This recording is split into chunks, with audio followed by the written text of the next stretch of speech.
Mom's discipline, a crossdresser for life. When I was a young boy, walking with my mother, women on the street would often remark, "He has such nice curly hair. It's a pity he isn't a girl." This happened many times. In my first year of high school, there was a science teacher named Mr. Potts, a strict man who frequently used the cane on misbehaving students. I was and still am a quiet, withdrawn, meek, and mild person. One day, lost in my thoughts, I didn't hear Mr. Potts ask me a question. He called me out in front of the class and gave me 6 cuts of the cane, 3 on each hand. I held out my right hand, and swish, swish, swish, I received 3 painful cuts. My hand felt like it was on fire. I had never experienced such humiliation in front of the class. When he told me to put out my left hand for the remaining 3 cuts, I couldn't bear the thought of more pain. I ran toward the classroom door, down the stairs, and out of the school grounds until I was out of sight. In the 1950s, both boys and girls still received corporal punishment for misbehavior. I usually traveled to and from school by bus, but that day I didn't want to be seen in my school uniform at the bus stop. I decided to walk the 5 miles home, stopping at a milk bar for lunch. An hour and a half later, I arrived home to find my mother waiting. The school had called her, and the headmaster had told her what had happened. "You are not a very brave boy, you are a bit of a wimp, I think. Your father is not going to be pleased when he comes home. It's the strap for you, then bed without dinner. Go to your bedroom and think about your fate." I lay on my bed for the rest of the day. At 6 o'clock, I heard my father arrive home from work. I listened through the door as my mother told him about the events at school. The door opened, and my parents came into the room.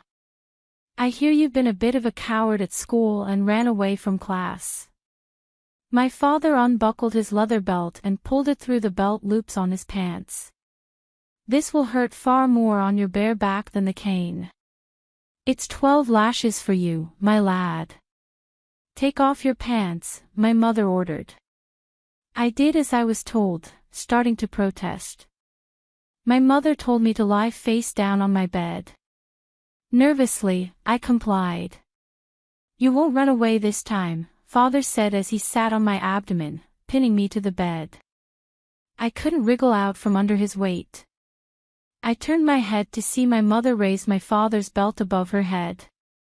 The sting of it wrapped around my bare backside. I screamed and yelled, "Stop it," only to feel the pain of the next blow. I kicked and screamed as each of the remaining 10 welts bit into my flesh. It was over in a minute or so, but it felt like forever. My bottom was on fire when my father released me.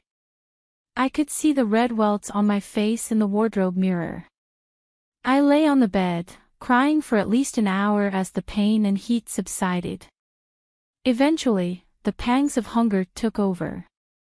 I must have fallen asleep because it was early morning when I awoke, just after sunrise. My mother was already in the kitchen. Father had already left for work, and my bowl of Wheat Bix was waiting on the table. I poured the milk from the jug and ate my breakfast greedily, then asked for another bowl. Mom filled the tub again, saying, "Off to the shower. You're not going to school today. I'll show you what happens to sissy boys." As I showered, I thought, it's Friday, so I'll have 3 days off from school.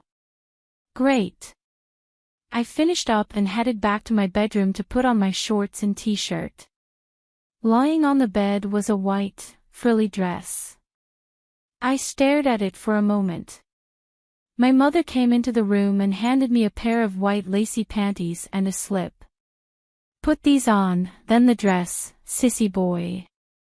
I protested, "No, Mom, I can't put on a girl's dress, I'm a boy."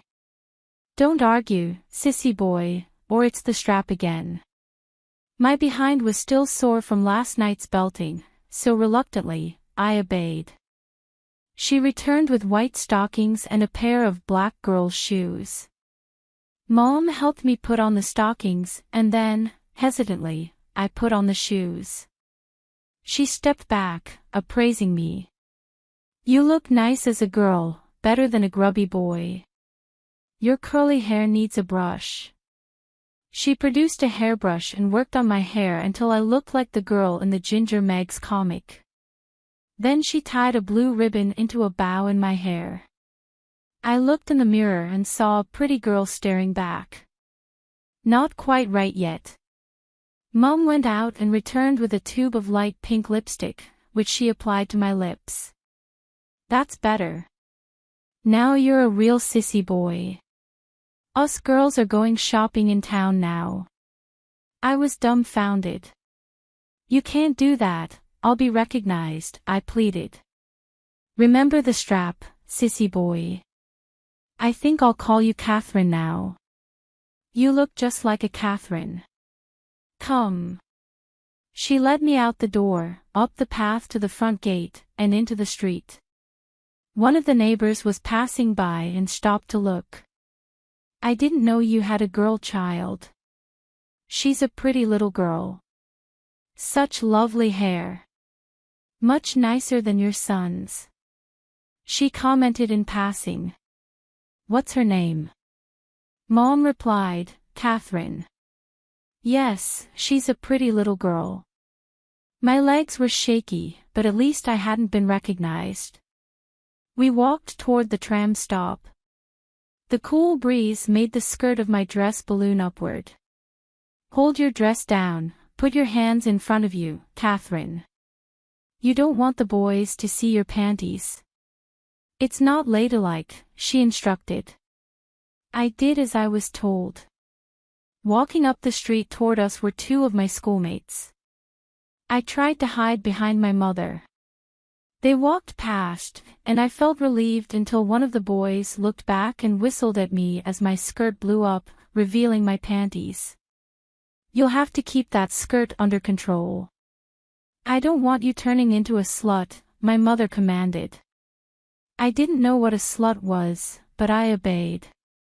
But I knew it was something bad or unladylike. We waited at the tram stop for 20 minutes before a city tram came along. I stood there with my eyes down in shame, afraid of being recognized. We boarded the tram, an open-air model with half a dozen doors and long rows of wooden seats that seated about 8 people on each side. I sat near the door with my mother next to me. At least I wasn't sitting next to a stranger. However, at the next stop, a man got on and sat opposite us. My mother whispered in my ear, "Keep your knees together, girl. That man is looking up your skirt." I quickly brought my legs together, looking down sheepishly at my feet for the rest of the journey into the city. We alighted at the town hall and walked down the street to Market Street, heading to the department store called Farmer's. Mom entered the store with me following behind. We took the lift to the first-floor ladies' wear department. She headed toward the ladies' powder room, and I meekly followed. She whispered in my ear, "Don't forget, we girls always sit on the toilet. Girls cannot stand to pee." I went into the first cubicle, lowered my panties, and sat down to empty my bladder.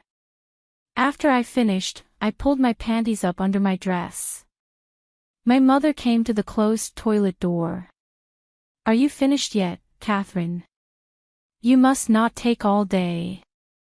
I opened the door to see the room now full of ladies waiting for a cubicle. "Go wash your hands, girl." I moved to the wash basin and washed my hands. Mom was washing hers in the next basin. Then she opened her handbag and took out a tube of lipstick. She smoothed it on and then handed it to me. "Your lips need touching up."